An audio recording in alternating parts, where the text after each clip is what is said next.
PBM Ron, Hassan, Miz, Jersey breeding Twitch athletes. I mean, I wouldn't say that myself and Mizkiv are athletes. Began last night. The President Trump's speech to Congress was the longest in the modern era. Yeah, I did see the stream that that Max did with Fred again, and it was amazing. That Deutsche song is crazy. It was about an hour and 40 minutes long. So he celebrated his actions over the first 6 weeks of his new term, and he accused former President Biden of a long list of failures. Many Democrats walked out in protest during the speech, but a CBS News poll out just this morning shows that 76% of the people that we questioned approve of Trump's message. It should be noted here that the viewership of these speeches is higher among the president's party. Nancy Cordes is at the White House with more on the story. Nancy, good morning to you. Yeah, I mean, we saw this as well. Like, my audience straight up stopped watching. Like, they understandably got bored because it was a real yap fest, okay? Trump is gay, grade A yapper. You already know this, just like I am. Takes one to know one.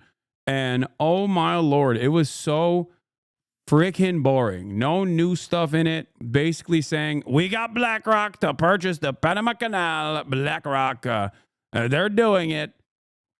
Al Green was the high note, in my opinion, even though apparently a lot of people are very frustrated with him as well. They're saying that they're very frustrated. Yeah, I saw this. I reposted this, I thought. Did I not? This is an incredible meme. Anyway,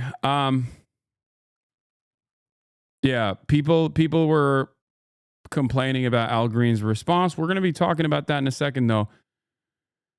He touted his tariffs, talked about his foreign policy, but barely talked about the Israel stuff. That was a brief side note, which I wonder why. Perhaps there's a reason. Perhaps the reason is because he knows that his base doesn't like that stuff either. So it wasn't just me. I checked the fuck out last night because Trump was so boring. What my coworkers were saying, shit he said was incredible. Yes, I think that we are getting dumber and dumber as a society, and I think that a consequence of that dumbification has made it so that people just respond. That's why I like looking at what Asmongold's chat has to say about Trump, like what they consider, what they perceive as like a positive, a beneficial speech. And like their takeaway is just unironically based. He's based. That's it. That's literally it. Nothing else. They just respond to shapes and colors. You're jiggling keys in front of their eyes, baby. That's all this is. They're like little babies. And it works. It works. The cultural decline, the educational decline, just the overarching regressive nature of American empire is in full display. Okay. Also, apparently, a Texas representative died after the speech, which is crazy. Democratic House Representative Sylvester Turner from Texas died last night at age 70. His last words to his constituents were, "Don't mess with Medicaid." My guest tonight for the State of the Union, Angela, is here to advocate on the importance of Medicaid. Angela, I'm from Houston. I just don't understand it because it's like, I don't understand it because he's like spry in comparison to the rest of the caucus, District 18. My daughter is Baisley Garcia. She's 2 years old. She has a rare genetic disorder, chromosome 8p, inversion, duplication, deletion. Yeah, also, the sad irony here is that he quite literally replaced a 74-year-old who died in office. Like, he replaced a 74-year-old who died in office before him, and then now he died in office as well. Causes a lot of developmental and medical challenges, so losing Medicaid would be devastating to us. So please let people know, don't mess with Medicaid. This is Angela. He used to be the mayor of Houston and wore anime costumes in the local geek conferences. He had terminal cancer. Well, RIP. Sad state of affairs. All right. Gail, good morning to you. It was a boisterous night. The address had a lot of the hallmarks of a Trump campaign speech. It was combative at times without any of the overtures to the other side that you might typically see in a joint address to Congress. Democrats, it has to be said, engaged in some theatrics, too. Another departure from the norm and a sign that no one has high hopes for bipartisanship in the 4 years ahead. America is back. A self-assured President Trump declared the first month of his second term the most successful in history. Do you know who number 2? It's crazy to me that all you got to do is just be confident and just talk shit up there, lie a bunch. Ain't nobody's going to check you. No pushback whatsoever from the Democrats in general. Okay. And the only pushback that they offer is like, why can't we have Ronald Reagan? Donald Trump would have sold us off to Soviet Russia. Like, it's great. It's fantastic. Let's see where this roller coaster takes us at this point, I guess. Just buckle in, strap on, and you know, it is what it is. Who is George Washington? How about that?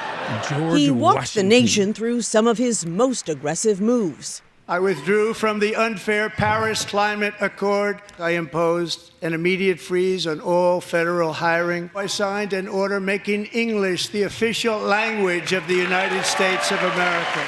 As Trump ticked off the highlights, some ticked-off Democrats held up signs that said false. And some of his claims were false, including this one. I terminated the ridiculous Green New Scam. That policy doesn't exist. We ended the last administration's insane electric vehicle mandate. That policy also doesn't exist. Joe Biden, the worst president in American history. In a departure from tradition, Trump repeatedly slammed his predecessor.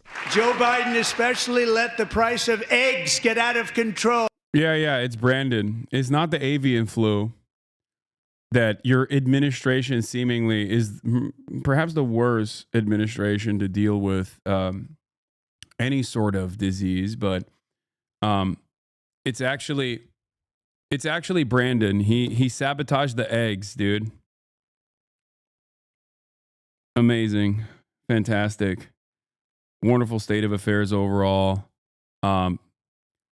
I just don't think that people buy this. Do people buy this? I don't think they care. I think eventually they're going to be like, yeah, I don't care, man. Just fix it.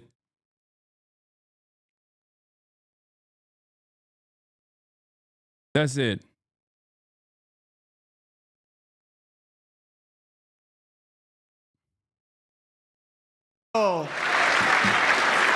Many Democrats walked out. The chair now directs the sergeant at arms to restore order. Your uncle is repeating this? Yeah, that's the least surprising thing.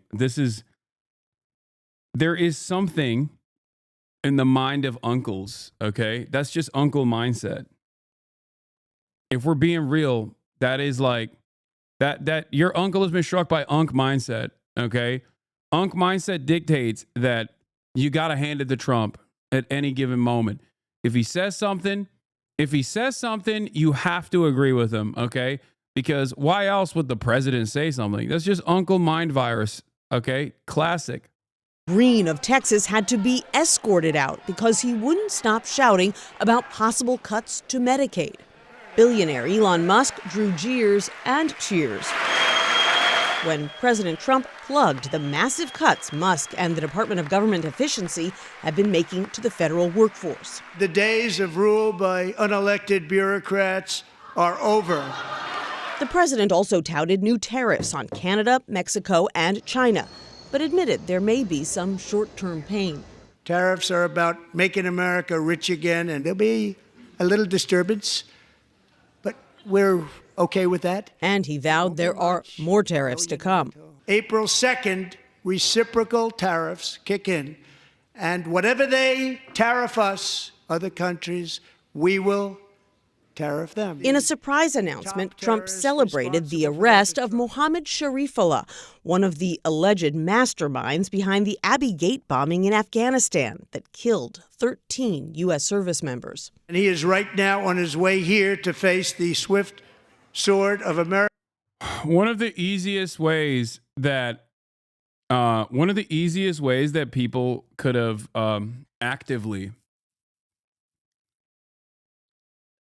disparaged the argument that like Brandon killed 13 of our best soldiers, like 13 of our best soldiers died because of Brandon's like withdrawal from Afghanistan, was the simple fact that under the Trump administration, 67 service members died in Afghanistan over the course of the 4 years that he was president because he did not demonstrate the bravery of actually withdrawing troops from Afghanistan.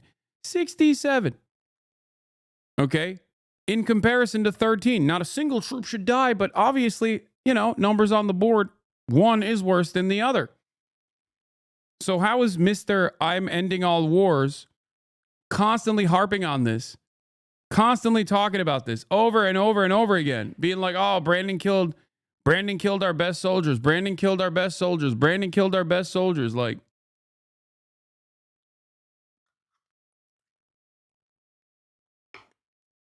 Lil Bear, thank you for the raid. Hope you had a good stream.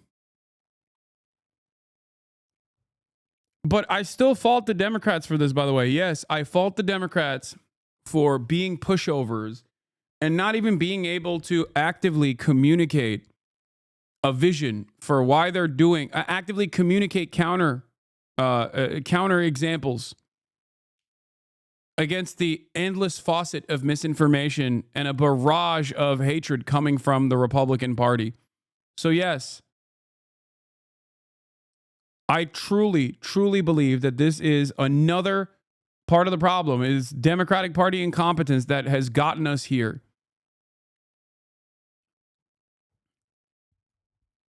It's definitely something to remember and something to remind people. This is why I get mad when I say, I hate liberals. This is why I say, I hate liberals. I hate liberals over and over again. Some people get confused with, like, especially if there's like a clip compilation where you put me yelling at liberals. Yes, I hate liberals for being feckless pushovers, okay? I hate liberals for not actively combating the faucet of misinformation coming from the right. That's it. I hate liberals when they behave like spineless cowards. I hate liberals when they turn around and capitulate to right-wing framing on issues. I want liberals to fight, okay? That's it. And you're basically watching what happens when they completely give up, right? You're watching what happens when liberals completely give up. This is the process. That's why I like Al Green. What he did last night was brave, okay? What he did last night was correct. And I think more Democratic Party representatives should behave in that way. That's what I think. That's what I believe. So yeah, even if I don't completely agree with everything that a politician is saying and doing, I will show them support if they're doing the right things, if they're moving in the right direction. One of your most effective messages on this is, I hate liberals because they don't hate Republicans enough. Exactly. I get mad at liberals for their closeness to the reactionary sentiment and the Republican policy. There should be more proximity between the two parties. And yet there is always room for bipartisan compromise. Not even on the virtues of the good side of the legislative agenda, but bipartisan compromise simply on the virtue of compromise alone. You know? It's ridiculous. American justice. On foreign policy, he vowed to seek peace in Ukraine. Earlier today, I should have said less proximity. I'm sorry. Did I say more proximity? I should have said less proximity. Apologies. I am, my brain is fried already. I received an important letter from President Zelensky of Ukraine regarding the agreement on minerals and security. Ukraine is ready to sign it at any time. He said he also plans to retake the Panama Canal. We didn't give it to China. We gave it to Panama, and we're taking it back. And he somehow plans to acquire Greenland. One way or the other, we're going to get it. Clocking in at an hour and 40 minutes, it was the longest presidential address to Congress in recent history. And it ended with this. My fellow Americans, get ready for an incredible future, because the golden age of America has only just begun. Democratic Senator Alyssa Slotkin from Michigan delivered a much shorter 10-minute response to President Trump's speech that painted a very different picture, criticizing his first 6 weeks in office as taking a reckless and chaotic approach. Yeah. So the joint congressional speech, the joint session of Congress, and Trump's address was basically a rally. It was a political rally. We've heard it a million times over. Everything that Trump touches turns into a political rally in the exact same ways. And this was no different. I thought that in the process, there would be at least some new information that he revealed, but it turns out there was none. There was just more props. Trump loves using props. He loves using victims to draw a broad, oftentimes very reactionary, very racist concept, a very racist picture for Americans to understand. And it works. It's very effective. It is, of course, a distraction, but that is what Trump is very good at. He knows that people are angry. He knows that people are resentful. He knows that people hate the government because the government hasn't done right by them for multiple decades, right? And there's no confidence in the federal government. So he turns around and uses that anger, that resentment, hyper focuses people's anger and resentment into, redirects that into other vectors of pressure. It's not a Honduran or Guatemalan migrant that is your landlord or your boss at your shit job that you hate. Okay? They are not sitting atop the board of executives at BlackRock. They're not the ones that are halting development so that there is no more additional available housing units that normalize the housing market in your city. It's not trans people that are responsible for your layoffs. And the Trump administration, and Trump specifically, is very good at moving your attention away from the people who do actually ruin your lives and back to vulnerable populations, your neighbors who have the same exact interest as you do. And that's precisely what he did last night, over and over and over again.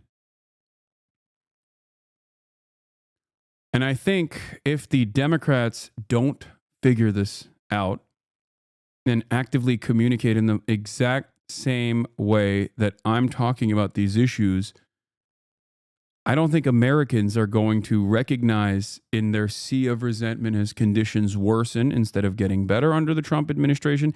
Americans are not going to be able to recognize this reality and get more and more belligerent, more and more violent, and demand even worse, more violent punishments for these